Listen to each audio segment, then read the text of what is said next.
going from Mickey, Aurora, and from me. Well, I hope your Christmas season is going as well as ours is. Except, of course, Mickey has had a little problem because she has strained her leg. So I'm going to have to ease her off very gently so that, because she's been in a little pain, but she's okay now, hopefully. Well, she's on the mend, let me put it that way. And aside from that, I've been having a wonderful Christmas. Too busy, but better too busy than not busy enough. And I hope you've been having a lovely Christmas as well.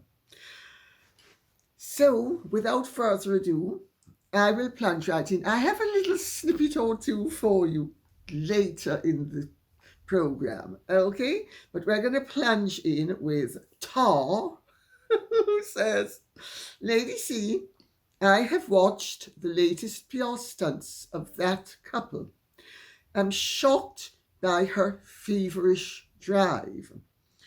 Who is the historical personality who matches with equal madness? Onlookers who know them personally must pale with shame and disbelief at her spectacle. I would. I saw the disbelief on the Queen's face at that wedding. Yes, it was a picture, wasn't it? I don't think that I'd have called it disbelief. I think I would have called it disquiet. And I would have called it compulsory acceptance. And I would have called it commendable lack of hypocrisy, where it was so obvious, wasn't it, just looking at her, that she was anything but delighted. I mean, she scowled throughout. Well, you know, Gina Cown, who was Meghan's manager and is a rather well-respected figure in the PR world, said that she had never met anybody with a greater determination to succeed. Of course, she said this when Meghan was on her way up. Then Meghan dumped her as soon as she was with Harry. And Meghan had a tremendous, and still does, determination not to only succeed, but to succeed in what her game plan is. Well, it so happens that it's emerged she's not very successful at her determination to leave her imprimatur upon the world. Is there another historical figure? Oh, I'm sure there are many. I mean, if you, for instance, Lady Macbeth would be one. Lady Macbeth was very much determined. There was the she-wolf of France, Marguerite of Valois, who was one of the Plantagenet king's consorts. There have been historically women who were as determined as men, or even more so, to succeed. But I think your expression, feverish drive, is a very apt one. I think you have conveyed in those two words, really in the adjective, that exactly what Meghan is all about, because she is feverish. It's fevered as well. There's an intensity that's almost, if not actually, psychotic. I've got to succeed. This is what I want and I'm going to have it.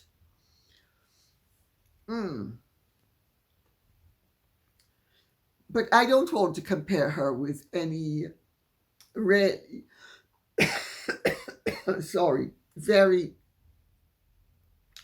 successful female figures, because aside from anything else, it might give her a kudos that she really doesn't deserve, because she's ultimately a failure. She's been failing. All that feverish drive is for naught. Peggy Mahoney says, how will Harry and Meghan redeem themselves? Because, of course, remember, 2024, according to them, is the year of redemption. I don't think they expect that they're to redeem themselves. I think they expect that we're to redeem ourselves. La la la la la la la la la la la la la la. Ah, Megsy, baby. Ah, the Delphic oracle come to life. Harry, the genius who can only pass worms. Anyway, let me continue reading the question. How will Harry and Meghan redeem themselves? Will they make a public apology for all the lies they have told about Mr. Markle and the royal family? And let's not forget Samantha. Mr. Markle did pay all her school expenses, all private schools, including college. And of course, she could have gone as a grant-aided student, who I forget now what it's called in America, where on a scholarship to other universities, but no, she had to go to Northwestern because I'm on a trajectory right up there. And she succeeded in achieving that objective, reaching the highest rung of the ladder.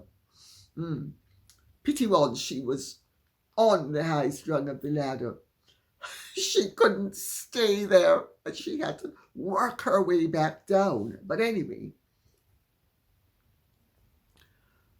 Mr. Markle did pay all her school expenses, all private schools, including college, and she lied and said she worked her way through school. Yes, that was in Fiji. And that was one of the precipitating factors that has caused this melee. But let's continue. Mr. Markle almost bankrupted himself trying to keep her satisfied, and now he is retired and in ill health and has financial problems, and she does nothing to help him. Not even a phone call, and most people will not forget this. No compassion whatsoever to anyone. She is only interested in putting her face before the public, not understanding how much she is disliked by everyone. True beauty comes from within, and as far as most of us can tell, she is an empty vessel. Just my opinion. South Park's opinion too, Peggy Mahoney. I've read this out because this really encapsulates the reality of the situation, doesn't it? And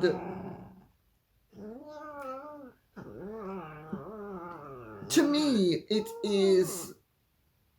defies rationality that anybody could be so brazen and so flagrant and so out of touch with the difference between their objective and the result of their demeanor. True beauty does come from within, because I'll use two examples. One of the most appealing men I ever met was really rather physically ugly. Aristotle Onassis.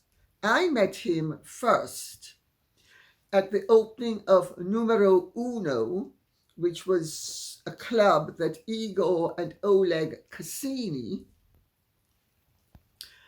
created as competition for the club. And for about a year or two it would have been 1969, or was it 68? I think it might have been 68. Either 68 or 69 it opened. And for about a year it really outstripped the club, which otherwise had been the place to go to in New York. Obviously, members only clubs, both of them. When I met Ario Narcis, I mean, he was a man who was older than my father, and he treated me with absolute respect because, like most Mediterranean men, he understood that how you treat tarts is one thing, but how you treat ladies and nice girls is something else altogether. And he was very, believe it or not, correct in that respect. He was so ugly. He reminded me of an overgrown pig because he was very solid, but within 90 seconds of him zeroing on you and speaking to you, you forgot how ugly he was, and he became infinitely attractive, believe it or not. Meghan Markle is physically not bad looking. I mean, let's give credit where it's due. She's not a great beauty, but she is good looking enough that if she dressed properly, presented herself properly, and she does sometimes, she is physically appealing. But once you have seen beyond the surface into the chancre that lies beneath, repellent. And yes, true beauty does come from within, and as far as most of us can tell, she is an empty vessel. This is a part of the problem, because people like her are, in my view, and going off what I perceive as a result of her conduct, she is an empty vessel who needs to create activity and drama and to actually feel alive. And she's given the game away. The other day when she was on that red carpet for the variety event, and she said she just wants people to feel. Well, most of us feel too much. We don't feel so little that any feeling is welcome. Most of us only want pleasant feelings because we feel too much already.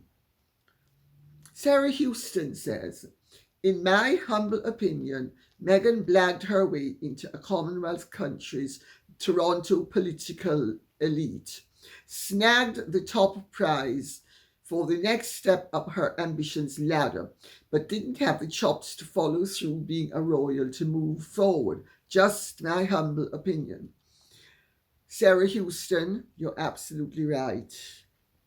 And Meghan is going to go down in history as the ideal representative of somebody who was ambitious and who used her skills, her talents, her attributes, her intellect, her determination, and everything else. I'm so hot. On her trajectory upwards. And once she reached where she wanted to be, because she had passed her level of competence, because she didn't have the skills or the values or the personal attributes or the character to make a success of it, squandered the opportunity.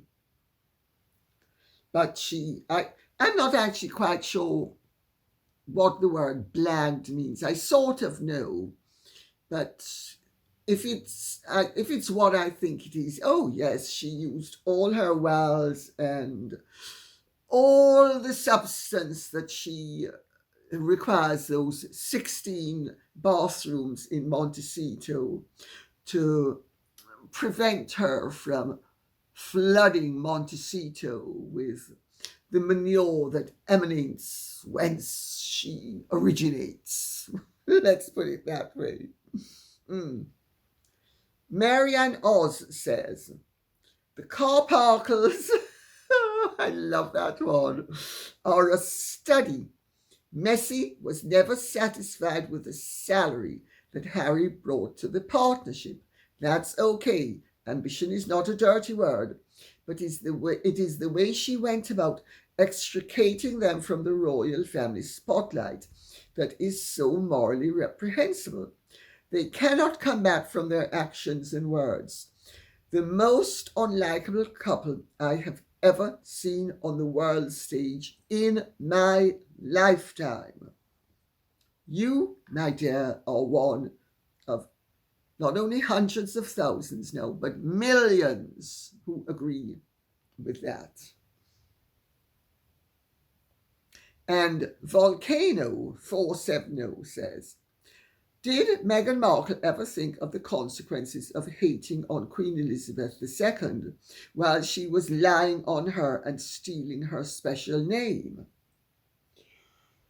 Well, I have been told on a very reliable authority that Harry informed his grandmother that they wanted to name their daughter after her. And she assumed they were going to name her Elizabeth. And it was quite the shock to discover that they had named her Lilibet. So I think that was, and I need to say this for legal reasons, if the information I have received is accurate, and I have no doubt that it is, she believed one thing and she was presented with another, a fait accompli, which was not exactly a compliment. It was yet another way of saying,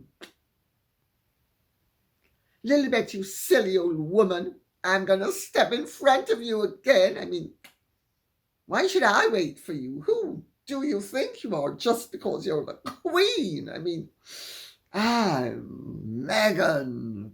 I've got to prevail. And by then, the Queen understood what she was dealing with. Remember, this came after the Oprah interview. And this came after, who does the tacky old woman think she is? She doesn't own the word royal. Well, that was the sentiment that I got.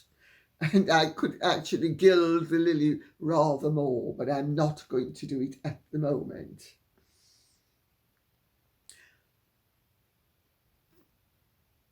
Wonderful, wonderful theatre the whole thing is. And quite the illustration of hubris, arrogance, disconnection from reality, and disrespect for everybody who is connected to reality, as well as disrespect for reality.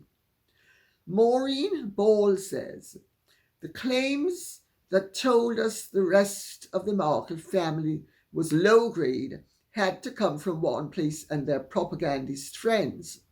I'm sad that the press led us to believe it without doing some proper investigative journalism of its own. Some rogue journalism did emerge to drag Mr. Markle Sr. down at just the wrong moment. The UK public had no access to any truth outside what Meghan Markle chose to feed to us. Only much later did we learn what we needed to know. That's right. Well, father and kids believe that it is no accident that Meghan's colleague Jeff Rayner approached Samantha. They all believe, and so do I, that it was a setup. And remember, Thomas Markle never got an invitation to that wedding. And when he queried it, Meghan told him it must have got lost in the post. You know,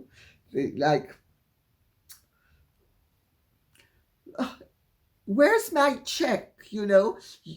I mean, you owe me this money. Where is my check? It's in the post. It must have got lost. I mean, is that not evocative of stereotypical conduct of a sort that I do not need to articulate, and it would be ill-advised to articulate for legal reasons. But I mean, when things get lost in the post, like an invitation from Buckingham Palace gets lost in the post, who's supposed to believe that as a fact? Who would be dumb enough to believe that as a fact? And yes, Meghan set out, in my view, going off how events developed at the time, and now that I have sufficient knowledge to piece the dots together, there is little doubt in my mind as a result of what I now know about Meghan, as a result of her conduct and her demeanour and her articulated positions, let me put it that way, which bear little and no relationship to reality and are studies in gratitude. I had to work my way through university with grants and waiting at tables, and but I've been waiting at tables since I was 6 months old, because nobody to keep him so deprived. So deprived. Aurora, quick, go get Matty some coke. She wants to clear up her parched throat as she mimics Megsy baby. Well, as we can all tell, Megsy baby was doing flying pigs all about the place. She started in Fiji, one little piggy after another, and expected everybody to buy the lie. But when you stop to think of it, she was disrespecting, denigrating, and destroying the reputation of a man who had literally bankrupted himself to give her every opportunity, and without whose assistance and generosity, as her sister Samantha has rightly said, would be waiting tables today, because she has no talent. I mean, she has absolutely no talent as an actress. And it turns out she has no talent as a performer on the world stage. Her talent is getting there, not staying there. And yes, she set up the situation without a doubt, in my mind, to sully the reputation of her family so that they would not be believed when they spoke the truth. But she would be believed when she was telling a lie. And it worked for a while. But fortunately for the world, because anybody who's so malevolent as to behave like that really should not be let loose on the world. So it's just as well that the Markles had sufficient integrity and courage and character to actually open up their mouths and say, no, this is not true. But remember, before the wedding, her brother Thomas Jr. wrote an open letter to Harry and said, what she's done to her own family, she's going to do to you and your family. And she's done it. I was one of the people who, I'm sure like many of you, who thought, oh gosh, how can he do something like that? It's so tacky. Turns out, he was giving up us a tip to the wise. That's what he was doing.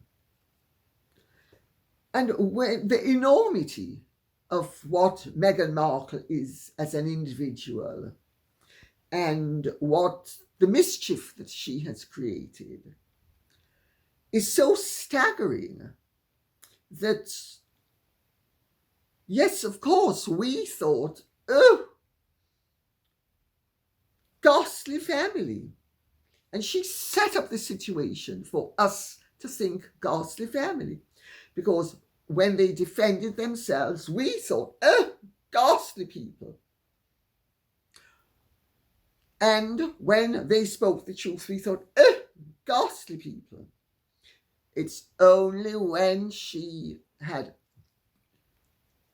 hatched and dispatched them and turned her attentions to the employees at the palace and the British royal family that we began to see that everything they had said was both true and fair.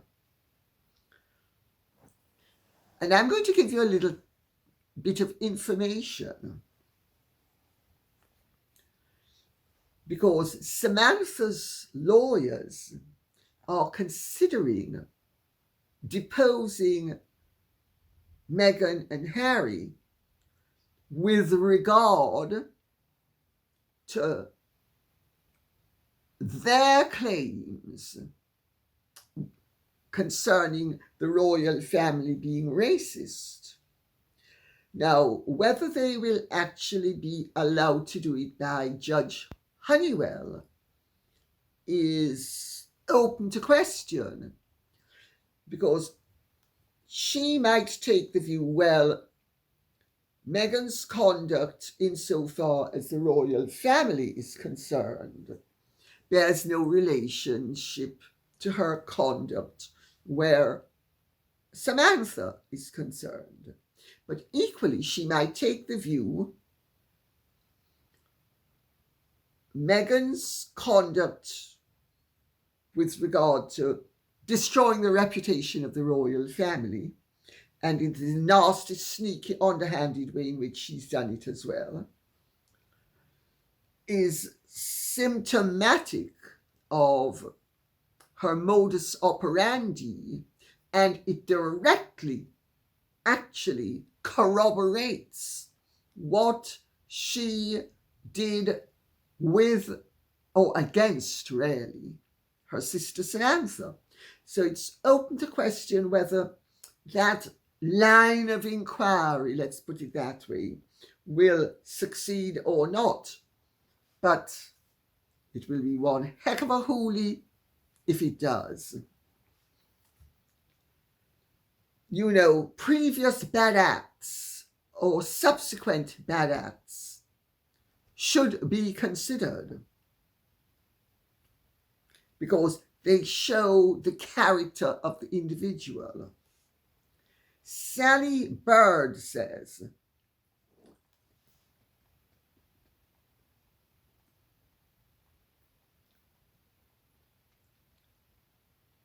Meghan is an example of the Peter principle, which is when a person reaches the point of incompetence. I couldn't agree more.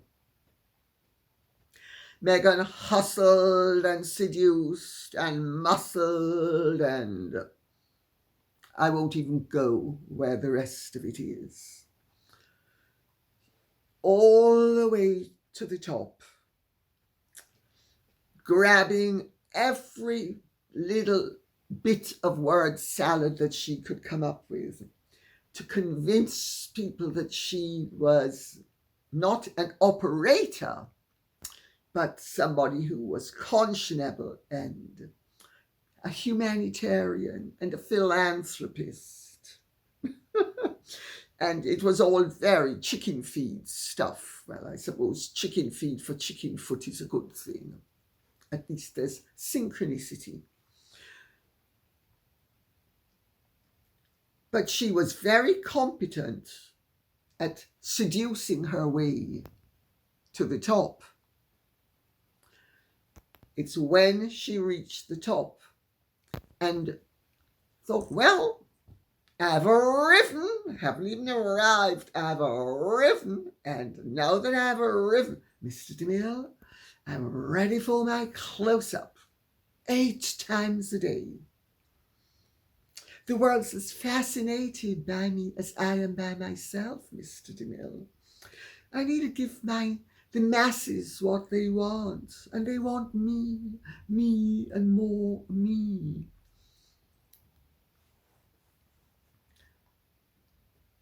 And she exposed herself thereafter as being totally incompetent, because you see, on the way up, you might need to act. But once you're there, you need to be. Acting is antithetical to being. You either are or you aren't.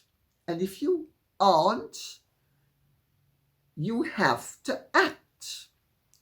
And once you act, and the X-ray observational skills of the world bore through your performance, and you are revealed to be an actress. In other words, inauthentic, phony. Because if you're not a phony, you don't act. And that has been her undoing, because she had none of the skills to actually be, and none of the humility to acquire those skills. This is where Catherine Wales has been so good. She never ever thought she knew everything, and she was eager to learn and to grow into the role and develop all the personal attributes that were necessary to fulfill the role. People can tell a fraud from somebody who is sincere. And the sad thing is, for all Meghan's nonsense, and word salad, what she has ultimately done is exposed herself as being pathetically lacking in any of the attributes that would have made being a royal duchess a success. She is a small-time operator who was able, because when you're on the way up as she was, your mistakes also don't necessarily get exposed because you're up the ladder, and by the time you've reached the next rung, and let me put it this way, as she was climbing up the ladder, her flatulence created stinks that as she moved up the ladder at the next level, the people at that level didn't smell what was going on. But once she reached the plateau of the top, and there's nowhere else to go, my goodness, did that flatulence, what's that odor? What a stink, and what a stinker. And that's what people came to realize. Akita Lover says, why was Prince Andrew and Sarah Ferguson invited to the Christmas party? Why weren't they? Why would you object to them being asked? He is the king's brother. She is the king's sister-in-law. And when you're divorced, incidentally, an in-law relationship remains intact. So she remains the king's sister-in-law. Even if she'd been married 10 times, she'd simply acquire more in-laws. That's how in-law works. There's no such thing as an ex-in-law. There's only an ex-spouse. Why wouldn't she be asked? She lives with Prince Andrew. It's Prince Philip who didn't want her there and refused to have her there. But she still used to spend Christmas, usually, not always, but usually, on the Sandringham estate. She simply wasn't allowed to go up to the big house. Now, she's a part of it all, and I see no reason why she shouldn't be. She has been a very loyal ex-wife. She has been, whatever her failings, and she has failings, and I'm not going to go into them, but she definitely has failings, which we are all aware of, painfully sometimes. She's been an excellent mother, and she and Prince Andrew have done a wonderful job in bringing up those two girls who, I know some people don't like them and they've got a negative press, etc., etc., but they are good girls. And he is the king's brother, and he behaved exemplarily after Virginia Giuffre went after him. He settled when he didn't have to settle. He settled to preserve his mother's jubilee. He has never been disloyal about the family. And yes, I think he's a bit of a jerk. He's not my favourite person either. But you know, just because you think somebody is lacking in charm and might be arrogant and not the brightest star in the constellation, doesn't mean you don't give credit where it's due. He was a genuine war hero. He has never, ever betrayed the interests of the family.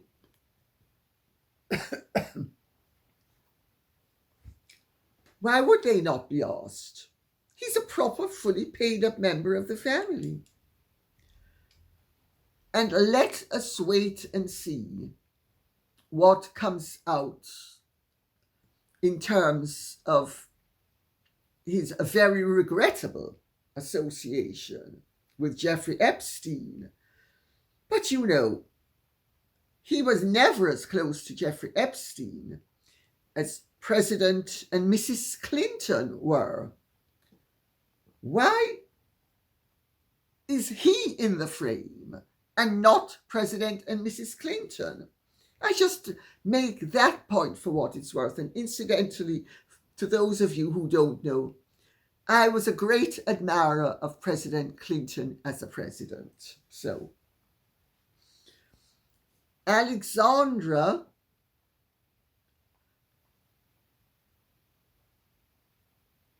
Kelnik says, difficult name, sorry. Being religious and believing in higher powers can be two very different things. And alluding to the fact that secularism is the root of the problems is just ridiculous. Religion has killed and caused so much harm that I'm sure that God or higher power is horrified what humanity did and is doing in his name. I couldn't agree more. And if you had actually listened very carefully to what I said on the subject, I made it clear that people can believe in something greater than themselves without necessarily believing in what those of us who believe in God would regard as God.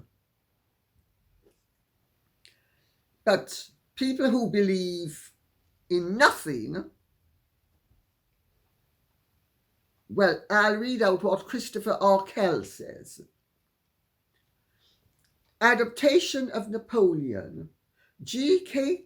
Chesterton improved on Napoleon in my view. Those who don't believe in God believe in anything. Well, I would say those who don't believe in something greater than themselves believe in nothing and anything and everything. That is unsound. If we don't understand our place in the scheme of things, irrespective of whether you put a religious spin on it or not, the fact of the matter is that each human being is an insignificant grain of sand on the beach of reality. We are here for a very short time.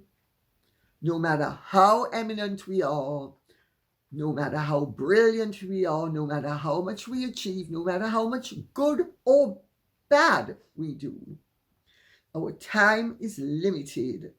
And our effects, no matter how long-lasting, are nevertheless always limited as well. So, I do not disparage people who are principled, but do not believe in God. My guardian was one of the most wonderful people that God put on this earth. Her name was Frances Bacall. And she was an atheist.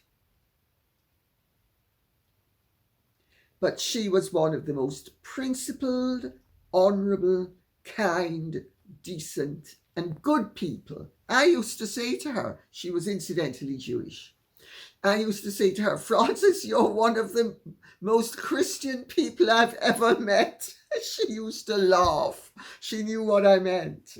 And she was. She was a true Christian in her demeanour and in the practice of her life's performance. She simply didn't believe in God. So clearly didn't believe in Jesus. And also, I mean, there are Jews for Jesus, but she definitely wasn't one of them. Lisant says, no, it's Lisa Santi says, sorry. It's all together as one name, but it must be two names. Dear Lady C, it has been said that a person's personality is formed by age 5.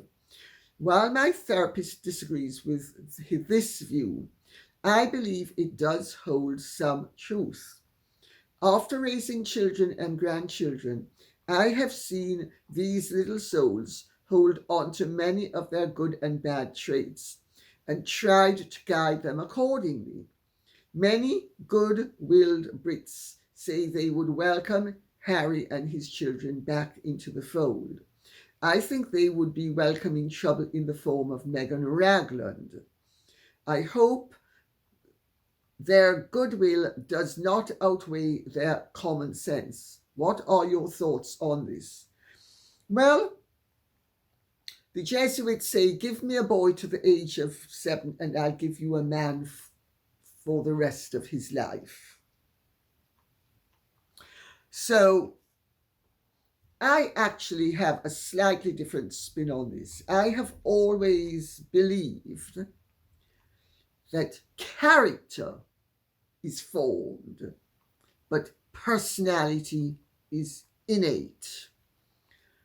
And I certainly functioned on that premise with my children as I was raising them. I think personality is what God gives you. And you might develop aspects of your personality or ignore other aspects of your personality. But I think the raw material is there, and it's character that is instilled, and it's character that ultimately allows you to maximize your potential. But you know,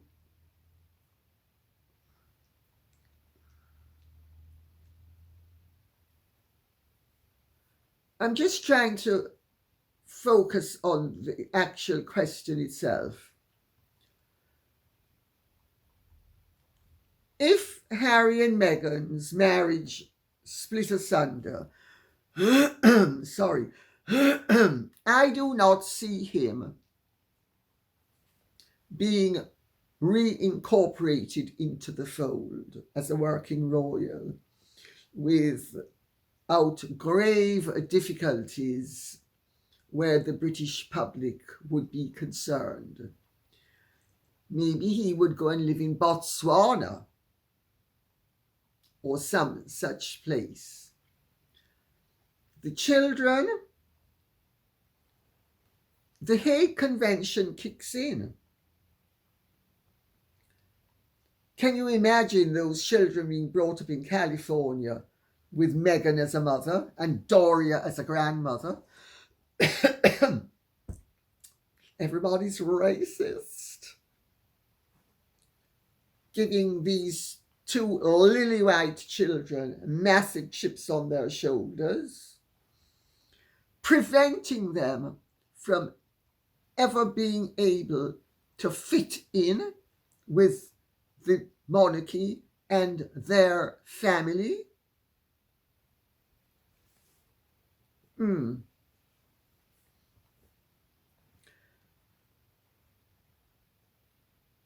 I'm not sure that this is a bridge I would welcome crossing until one actually had to cross it. I think the whole thing is a recipe for disaster. And it is shaping up to be a disaster. But you know, there are other royals who ended up leaving the fold, admittedly extended royals. Lady Iris Mountbatten was one.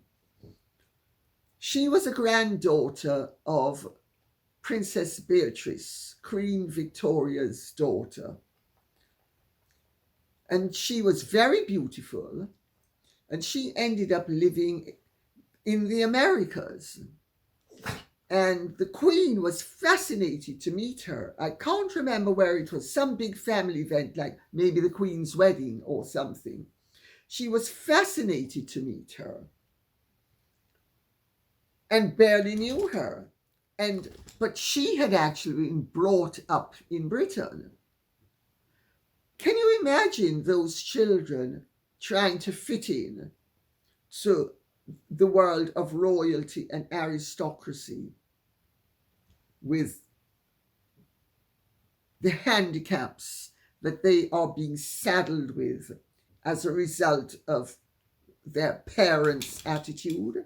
And even if their father then jumps off one horse onto another horse in midstream, I don't see them staying firmly in the saddle. Let me put it that way. And we end with Gillian Forbes. Darling Lady C, I hope that all is well with you and the girls. Well, I'm fine, Aurora's fine, and Nikki has hurt her front leg, but hopefully it's getting better. Thanks to the recommendations of the Royal Grifton Avid Gardener YouTubers, I'm reading The Secret Royals, Spies in the Royal Family, written by Richard Aldrich and Rory Cormack. Are you familiar with it?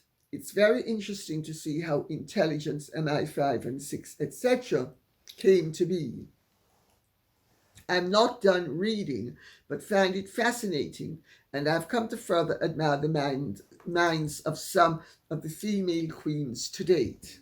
As you've mentioned, you learn more at dinner parties, I think it was, and with Queen Victoria's vast family connections, it seems that in the early centuries, the biggest intel came from the high teas served daily, letter writing as well. I would love to hear your Aurora! Aurora just lost me my place by putting her paw on the thing. I would love to hear your thoughts on the topic and the book if you have read it. Much love to all of you and a prosperous 2024. Mwah! Well, thank you very much, Gillian Forbes. I have not read the book. I've heard of it. I haven't read it. I'm too busy, I'm afraid. I'm sorry, I can't keep up with everything. I'm finding it very difficult to keep up with my obligations, full stop, much less diverting into extraneous pleasures, let's put it that way.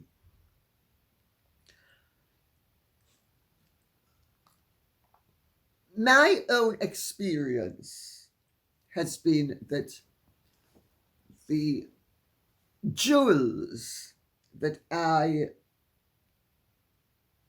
was endowed with, I'm speaking about figurative jewels, came about as a result of the family I was born into, the world I have lived in all my life, the people I have known, the friends I have had, dinner parties, chatting to friends. It's no accident that I have received information that led me to write 2 exposés. Because remember, I'm the person who exposed Diana and exposed Meghan and Harry. My books were the first, and there are a host of other firsts connected to other matters which I won't go into, that have turned out to be sound and solid and indisputable, that I led with. It comes through people you know. The reason why I have been in the position to obtain the information is because I move in a world that journalists, by and large, don't move in. I'm not a journalist. There are one or two journalists who have made it into our world, and I'm not mentioning their names.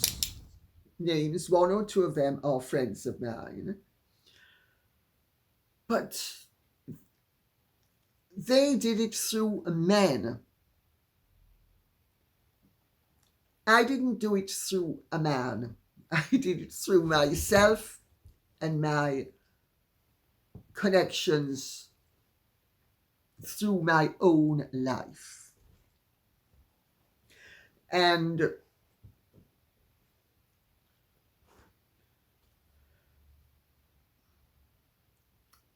information is obtained only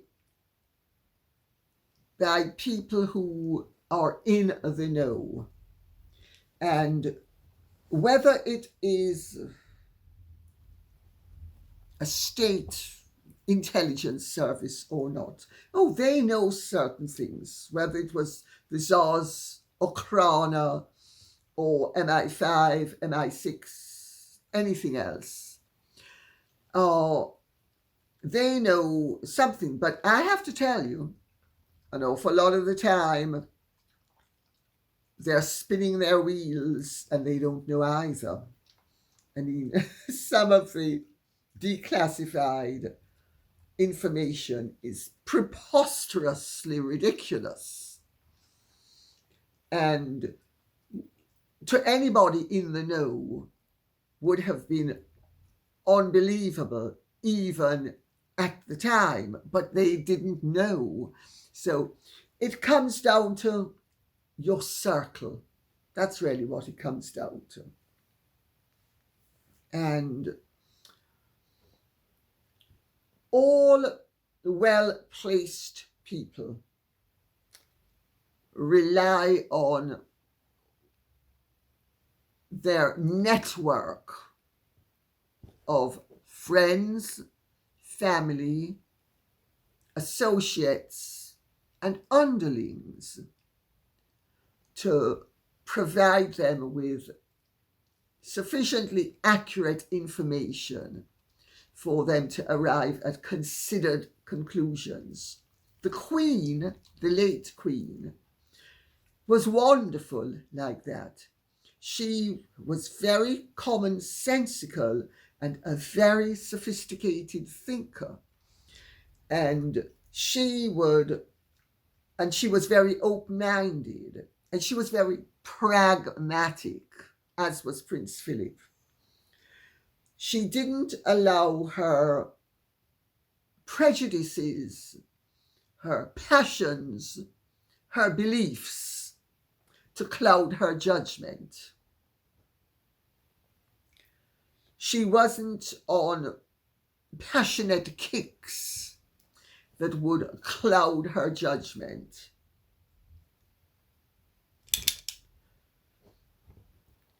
And being a sophisticated thinker, she was able to avail herself of not only knowledge that a more emotive thinker would discount, but then capitalize it and utilize it to her advantage. But all my jewels have come through my personal contacts. And of course, that's something that a lot of the royal correspondents and reporters, in quotes, have held against me. Not all, but many. Because, let me put it this way, they're starving and scratching around for crumbs when I sail into the patisserie and come out with absolutely delicious desserts. Let's put it like that. And on that note, I'll say thank you very much for listening. I hope this has been of some interest to you. Please keep the questions and comments coming in. And remember, it can be on any subject. It doesn't have to be on a narrow range. It can be on a wide range. Although things are delicate at the moment, so I'll understand if you want to keep abreast of some of what is actually going on and the significance of what is going on. Okay? Thank you so much. God bless and goodbye.